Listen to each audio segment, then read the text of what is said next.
اخيرا فيديو تجهيزات رمضان. طبعا كان اول حاجه لازم ان انا اروق الصاله. ده بيحصل فيها لما انا ويزن واحمد نتجمع فيها يعني، بس احنا على طول قعدتنا في اوضه الاطفال، حاطه فيها شاشه وكده فقاعدين فيها. بصوا بقى البلكونه حرفيا كانت متدمره طبعا بسبب العاصفه اللي حصلت الايام اللي فاتت. اول حاجه بحب ان انا امشي المكنسه.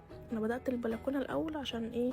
عشان لو كنت عملت الصاله الاول البلكونه كانت هتدمر الصاله، يعني هي طلعت كميه كراكيب فظيعه. طبعا كان لازم ادلق ميه بقى وادعك الارضيه كده دعكه محترمه. هنا طبعا حطيت فيها سجاده وفرشت الترابيزه وكده.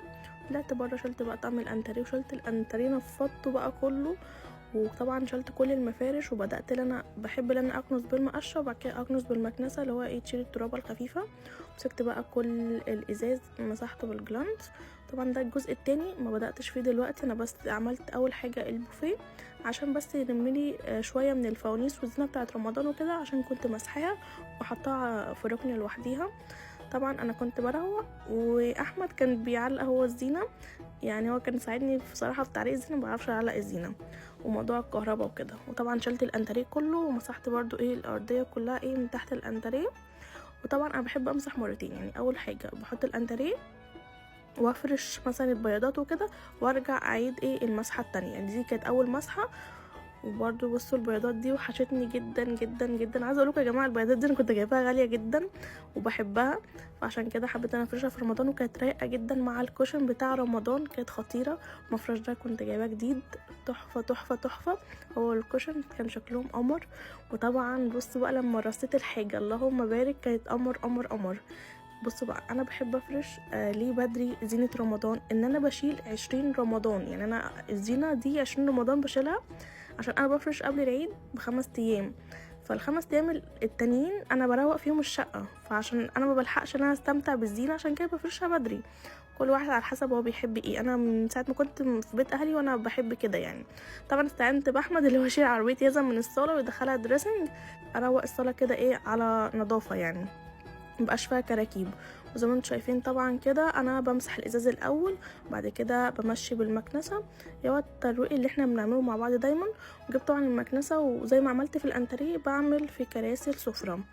وهنا بقى الخلطه بتاعتي اللي هي معطر فريده، محبة كده معطر اللي هو بتاع الملابس بيخلي ريحة الشقة فواحة حرفيا. طبعا كان لازم ان انا امسح النيش برضو مسحته. هنا بقى حطيت بديل السجاد بتاعي ده انا جايباه اساسا عشان رمضان، كل رمضان بحطه بيبقى شكله حلو قوي مع الديكور. وبصوا بقى بصوا الديكور. وهنا بقى فرشت ترابيزات نقلتها من المكان التاني عشان انتوا قلتولي المكان التاني ما كانش مبين الترابيزات فنقلتها.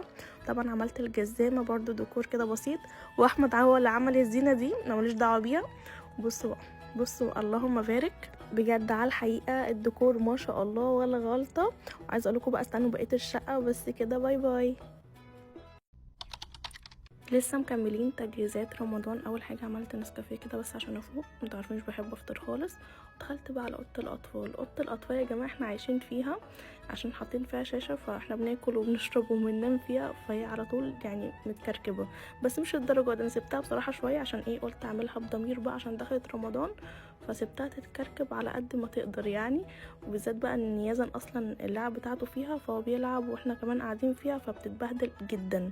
عايزه اقول لكم انا حتى اصلا زي مفرش كده صغير على السجاده، وبرده السجاده بتتبهدل عشان فاتحه.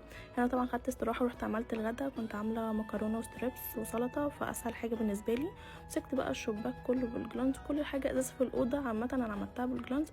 الشباك ده عايزه اقول لكم بيدخل لي كميه تراب ان هو اصلا على العمومي، وطبعا عربيات رايحه جايه فحتى لو قافله الشباك برده تراب بيخش لي جدا. طبعا لميت الدنيا وبدات ان انا بقى اكنس، يعني كنستها كده اول كنسه وبعد كده رجعت كنست تاني بالمكنسه وبدات بقى ان انا امسح. عايزه اقول لكم ان الموب بتاع الجرين واي دي خطيره، حلوه قوي قوي قوي في نفس الوقت اللي هي طويله، اليد بتاعتها طويله فمش بتتعب لي ظهري خالص، فحلوه قوي. وكمان بدات ان انا اجيب بقى بديل السجاد وفرشت بقى حاجه كده تكون غامقه عشان تستحمل الايه الدعك اللي بيحصل في الاوضه دي شويه بصراحه. حبيت ان انا افرش كده حاجه كبيره، يعني السجاده دي اصلا 2 في 3 فعجبتني جدا، هي فرشت الاوضه كلها يعتبر. وانا بقى فرشت دفايه من بيتي وطلعت اللحاف اللي بيتي ده. الحاف ده ما كنتش مطلعاه فطلعته. بصوا كان شكله حلو قوي. طبعا انا ما كنتش عارفه اصور كل التفاصيل اللي انا عملتها في الاوضه، بس عايزه اقول لكم اللي هي خدت مني وقت كبير جدا لغايه ما وصلت للمرحله دي. زي ما انتم شايفين كده النهار طلع عليا، يعني انا قعدت فيها تقريبا بت في الاوضه دي لغايه ما نطفت، بس الحمد لله. واستنوا بقى بقيه الشقه وبس كده. باي باي.